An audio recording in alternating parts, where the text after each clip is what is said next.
여러분, 우리가 인생을 살면서 내 인생의 앞길이 꽉 막힌다든지 아니면 더 나아가서 불행한 이런 인생, 그런 인생을 살고 싶은 사람은 아무도 없습니다. 어떻게 하든지 형통한 인생을 좀 살아가고 싶은 것이 인지상정의 마음이지요. 특별히 하나님 앞에서 막힌 인생을 사느냐 아니면 형통한 인생을 사느냐, 이것은요 여러분, 우리가 하나님의 백성으로서 영적인 면에서 매우 중요한 문제입니다. 왕이 되면 형통한 삶이고, 왕이 못 되고 평민으로서 살면 형통하지 않은 인생이고, 그렇지는 않지요. 오늘 본문은 다윗 왕이 임종을 앞두고 자기의 왕위 후계자인 솔로몬이 어떻게 하면 형통한 인생을 살 수 있고, 그리고 왕으로서도 형통하게 나라를 이끌어갈 수 있을까, 이것을 유언으로 남기는 말씀이 오늘 본문의 내용입니다. 성경의 역사에서 다윗이라는 인물이 죽고 그 아들 솔로몬이 왕으로 즉위한다는 것은요, 이스라엘 전체의 역사에서 엄청난 전환점입니다. 그래서 오늘 본문은 다윗 왕이 임종을 앞두고 있고, 그에게 왕권을 인수받은 솔로몬이 왕으로 이제 즉위해가는 그런 과정에 있는 말씀입니다. 오늘 본문으로 1절부터 12절까지의 말씀을 읽었는데, 앞에 1절부터 9절은 이제 왕 앞니를 당부하는 장면이고, 뒤에 10절부터 12절은 마침내 다윗이 죽고 다윗의 시대가 종식되고 명실상부하게 이제 그 후임자 솔로몬의 시대가 열리는 것을 선언하는 내용의 말씀입니다. 여러분, 이 성경 속에서 역사적인 영웅 다윗의 죽음을 보면서 무슨 생각이 들었는지요? 저는 이런 생각을 했어요. 인간은 누구나 다 죽는다는 사실입니다. 본문 2절에서 다윗도 그렇게 말하죠. 내가 이제 세상 모든 사람이 가는 길로 가게 되었으니, 이 말을 히브리어로 이제 돼 있는 이 말을 우리말로 직역하면 나는 모든 땅에 속한 자들이 가는 길로 가고 있다. 그러니까 모두가 갈 길이라는 거예요. 여호수아도 임종을 앞두고 여호수아서 23장 14절 유언에 이렇게 얘기해요. 보라, 나는 오늘 온 세상이 가는 길로 가려니와, 모든 사람이 가는 길, 온 세상이 가는 길, 이렇게 성경은 모든 인간은 죽는다는 것을 전제로 하고 있습니다. 인간의 육체적인 생명은 한계가 있지요. 우리가 과학적으로 의학적으로 어떤 무병장수의 대책을 세워도 그 시간의 차이가 조금 있을 뿐 결국은 죽습니다. 여러분, 엘리야나 엘리사 선지자 같은 분이 죽은 사람 살려놓은 경우 있죠. 그들이 지금까지 살아있던가요? 아니면 예수님께서 죽었는데 살려준 사람들이 있습니다. 회당장 야이로의 딸이나 나인성 과부의 아들이나 아니면 죽은 지 나흘이나 지나서 이미 그의 시신이 썩어가고 있던 나사로나, 그들이 다시 살아났다고 해서 여러분, 그들이 그러면 지금까지 살아있을까요? 아닙니다.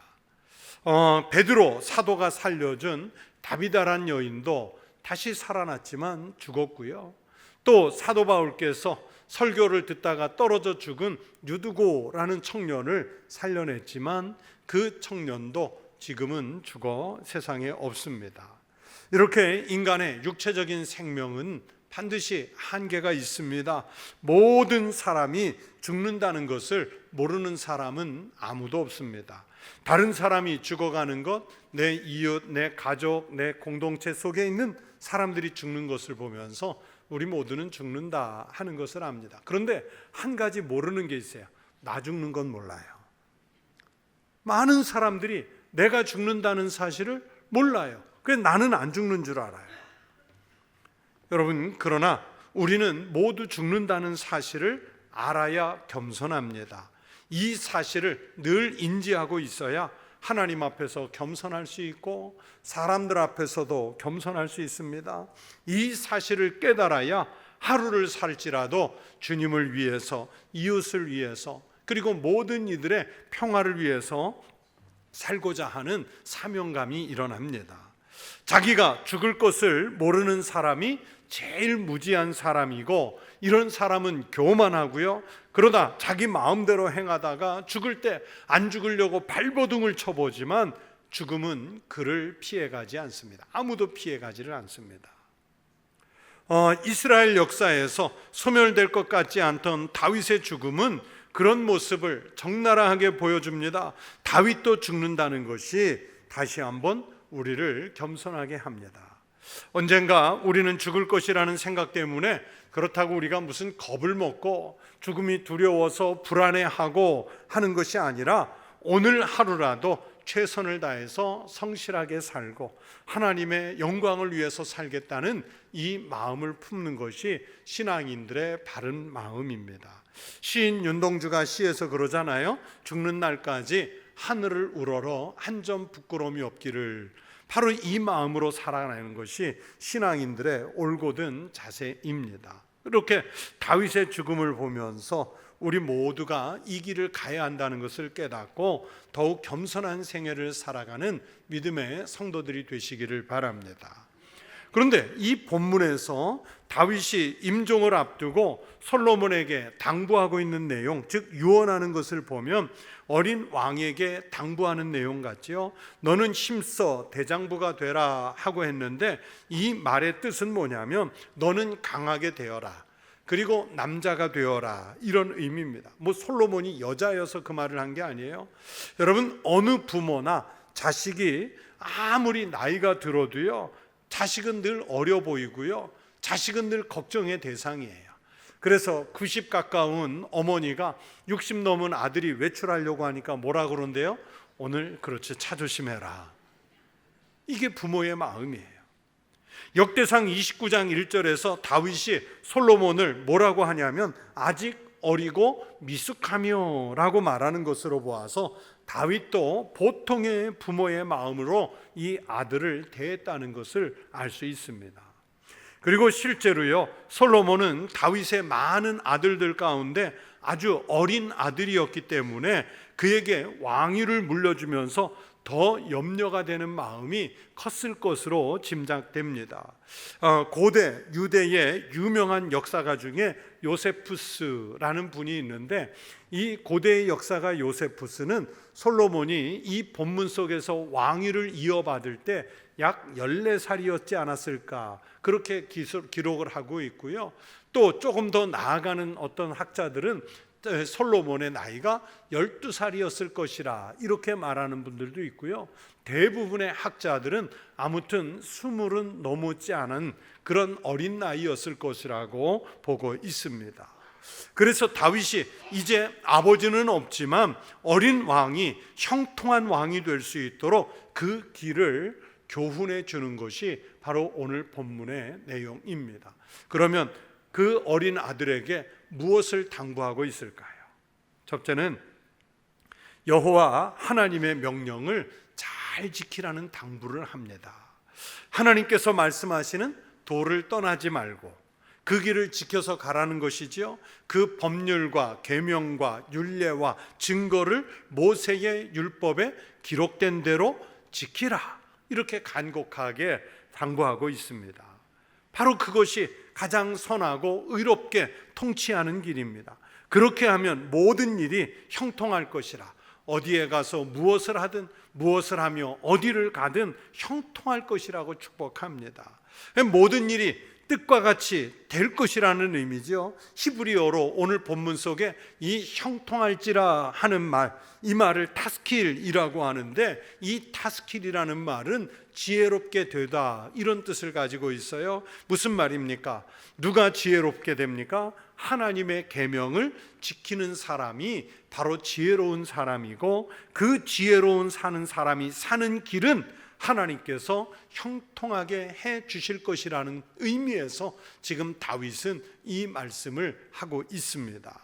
하나님과 자신의 뜻을 맞추어가는 사람이 정말 지혜로운 사람입니다. 하나님은 그 사람의 삶을 형통하게 인도하실 줄로 믿습니다. 하나님의 뜻에 바로 우리 성도들 여러분의 삶을 맞추어서 지혜로운 인생을 살아가시고 하나님의 인도하심으로 인해서 형통한 삶을 사는 거룩한 성도들이 되시기를 주의 이름으로 축복합니다. 또 그러면서 두 번째 당부는 몇 사람에 대해서 정치적 숙청을 당부하는데, 이것은 정치적인 권력을 뺏는 것뿐만이 아니라 악에서 떨어지라는 당부입니다. 바로 그 숙청의 대상이 누구냐? 오늘 본문에 보니까 수르야의 아들 요압이라는 인물과 게라의 후손 시므이라는 인물이에요. 왜 그들을 제거하라고 말했는지 우리가 과거의 역사를 알아야 합니다. 먼저 수르야의 아들 요압을 제압하라고 했는데, 여러분 역대상 2장 16절에 의하면 이 요압의 어머니 수르야는 누구냐면 다윗의 누이예요. 다윗의 누이예요. 그러니까 요압은 수르야의 맏아들이거든요. 그러니까 요압은 다윗의 조카이고, 또 조카인 요압의 입장에서 다윗은 누구예요? 퍼뜩 생각 안 나세요? 그 외삼촌이에요. 외삼촌. 사무엘하 2장, 3장과 19장, 20장을 보시면 바로 이 요압이 아브넬 장군과 아마사 장군을 죽인 일이 있어요. 오늘 본문에 이름이 나오잖아요. 왜 그들을 이 사람이 죽였는가 하면 사무엘하 3장 6절부터 39절 20장을 보면 무엇보다도 자신의 군대 장관 지위를 그들에게 빼앗기지 않으려는 시기심이 발동을 했어요.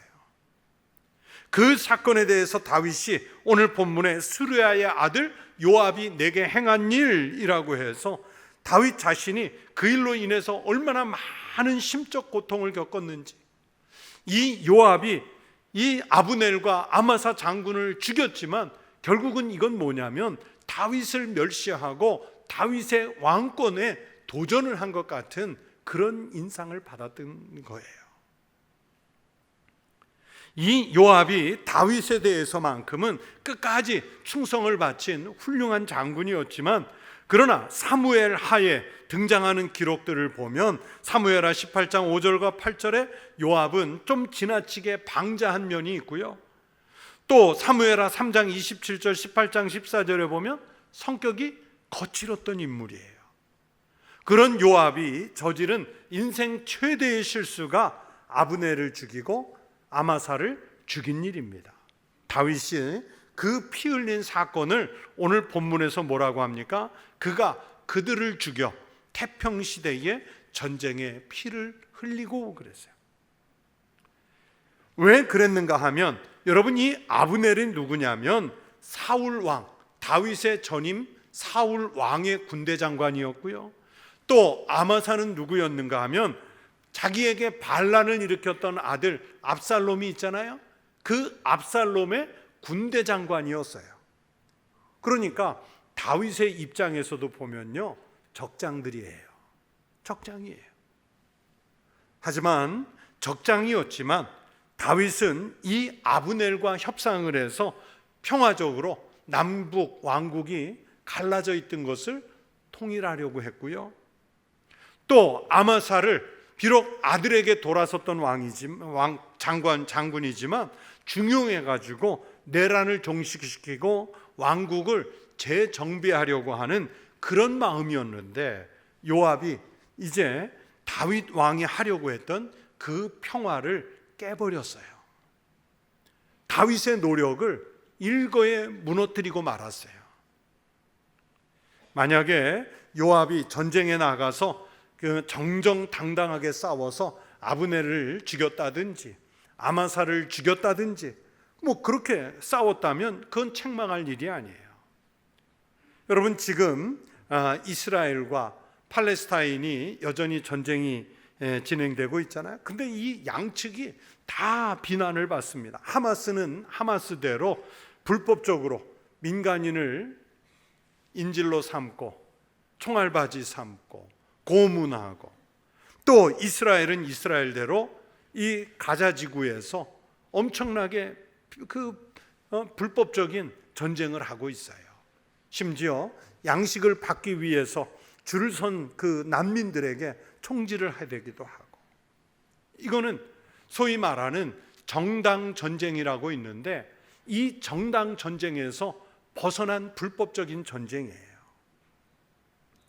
여러분, 전쟁일지라도요, 당당하게 정당하게 해야 됩니다. 요압은 지금 전쟁이 그치고 태평한 시대에, 더구나 지금 자기가 모시는 다윗이 탕평책을 구사하는 그때에 개인적인 시기와 질투, 자리 욕심 때문에 또 복수심에 불타서 전쟁터에서 흘려야 할 피를 평화의 시대에 흘렸습니다. 그러니까 명분 없는 살인이었어요. 다윗은 그것이 요압이 용서받지 못할 죄라고 규정한 것입니다. 아마 정치적으로 좀 해석하자면, 다윗이 왕으로 있는 재위 기간 동안에 요압이 군대 장관이었고, 또 다윗이 왕이 되려고 할 때 결정적인 공로를 세운 사람이 바로 요압이었어요.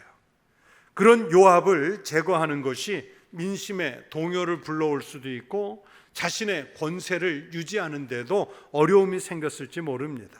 그래서 납득하기 어려운 명분이나 아니면 술수를 써서 요압을 제거하라는 것이 아니라 온전한 합법적인 방법으로 너의 지혜를 동원해서 제거하라, 악을 없애라, 그렇게 유언해. 그의 백발이 평안히 스월에 내려가지 못하게 하라 하는 것으로 보아서 이미 요압도 나이가 많이 들었다는 것을 알 수 있습니다. 즉 요압을 편히 죽도록 놔두지 말라는 유언이죠. 요압은 까닭없이 피를 흘린 사람이었기 때문입니다. 그런데 왜 다윗은 자신이 직접 요압을 처단하지 않고 이 일을 어린 아들 솔로몬에게 부탁했을까요? 다윗이 군권을 장악한 요압을 제압하기에는 역부족이었을 것이라는 주장도 있습니다. 그러나 더 많은 학설은 다윗의 입장에서 볼 때는 적어도 자신에게는 충성했고 많은 전공을 세운 요압을 자신의 손으로 처단할 수는 없었을 것이라는 거예요. 특히 다윗은 요압과 함께 공모해서 큰 죄를 저지른 적이 있어요. 무슨 죄입니까? 밧세바를 다윗이 범했을 때, 다윗이 밧세바의 전 남편 그 우리아를 전쟁터에 몰아 죽이려고 할 때 그 명령을 시행한 사람이 요압이란 말이에요. 그러니까 공범이에요. 다윗이 하나님 앞에 큰 죄를 지을 때 공범인데, 공범이 공범을 죽일 수는 없잖아요. 그래서 아마 그 양심에 걸려서 요압을 처단하지 못했을 수도 있습니다. 다음에 보면, 성경을 계속 읽어보면 결국 이 요압이 아도니아의 반역 행위에 가담했다가 솔로몬 왕에게 죽음을 당하고 맙니다. 그러면서 또 한 사람, 숙청 대상을 언급하는데 베냐민 지파의 유지였던 게라의 아들 시므이라는 인물이죠. 시므이가 누군지 기억하시거나 들어보신 적이 있으신지요? 성경을 조금 많이 열심히 읽는 분들은 아실 거예요. 이 시므이의 영지, 성이 어디냐면 바우림이라는 곳인데, 예루살렘에서 불과 9km밖에 떨어지지 않은 바로 코앞에 있는 영지입니다. 그래서 유언에서 다윗이 오늘 본문에 그러잖아요. 바우림 사람 시므이가 너와 함께 있나니. 그 시므이가요, 다윗의 가슴에 정말 대못을 박은, 다윗을 아주 원한 맺히게 한 사건이 하나 있습니다. 8절에 보면 그렇게 말하잖아요. 악독한 말로 나를 저주하였느니라 했는데 사무엘하 16장 7절 이하에 그 내용이 나와요.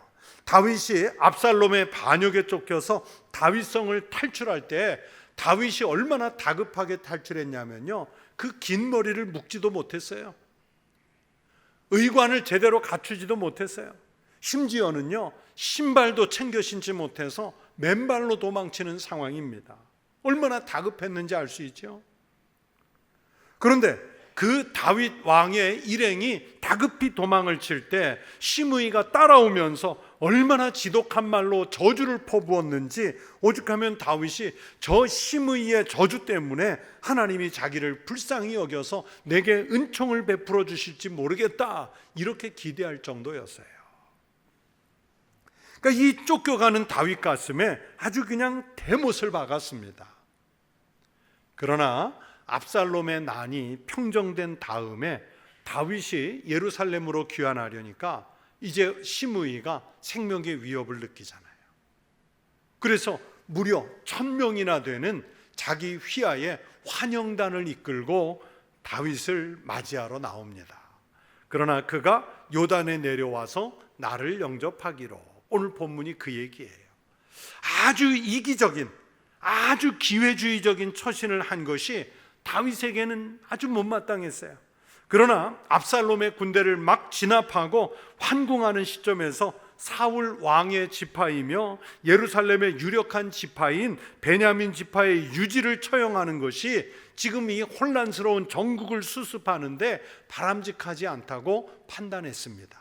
그래서 일단은 시므이의 이 악독한 죄를 덮었어요.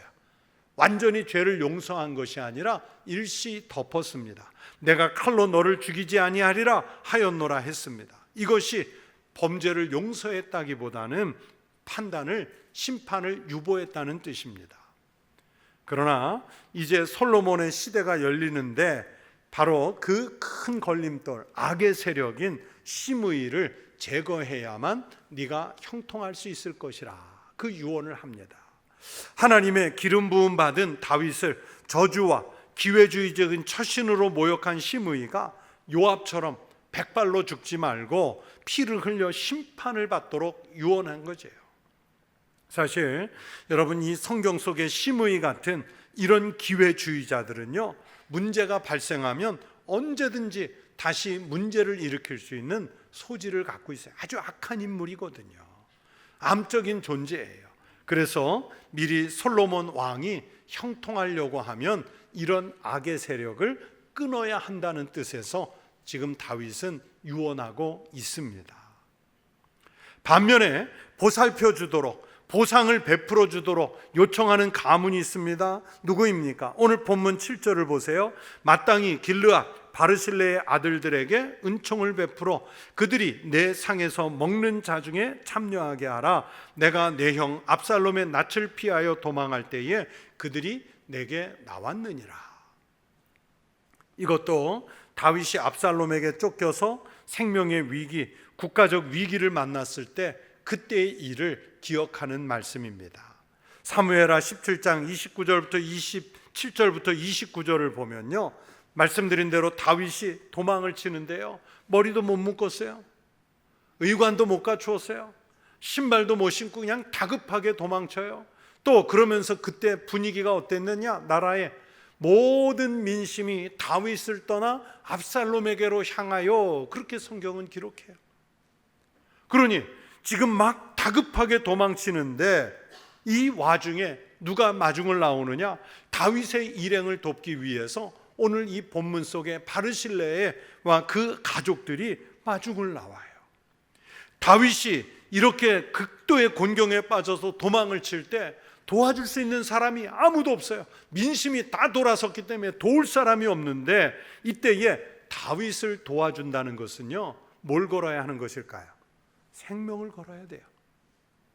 우리 가문의 멸문지화를 어쩌면 거기에 걸어야 할지도 모릅니다. 그런데 바르실레와 그 집안은 여러 가지 식물로 다윗과 그 일행의 굶주림과 목마름을 환영해서 채워주는 선행을 베풀었어요. 곤경에 처한 자기의 이웃을 돌보아 주었어요. 다윗을 더 감동시킨 것은 그 다음입니다.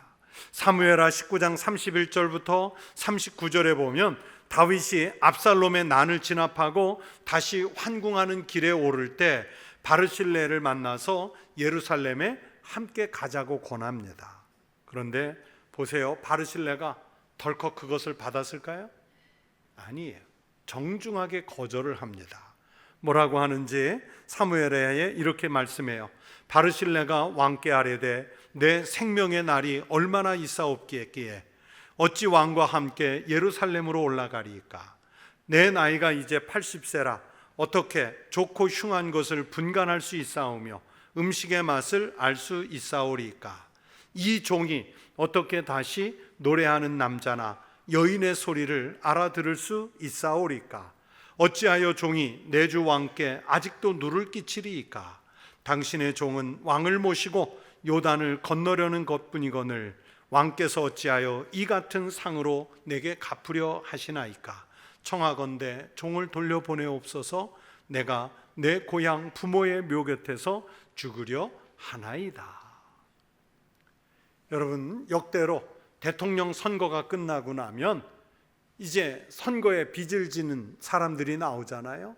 그들에게 뭐 장관 아니면 어떤 국가의 기관의 장, 감사, 이사 이런 거 맡기면 여러분 같으면 받을까요? 안 받을까요?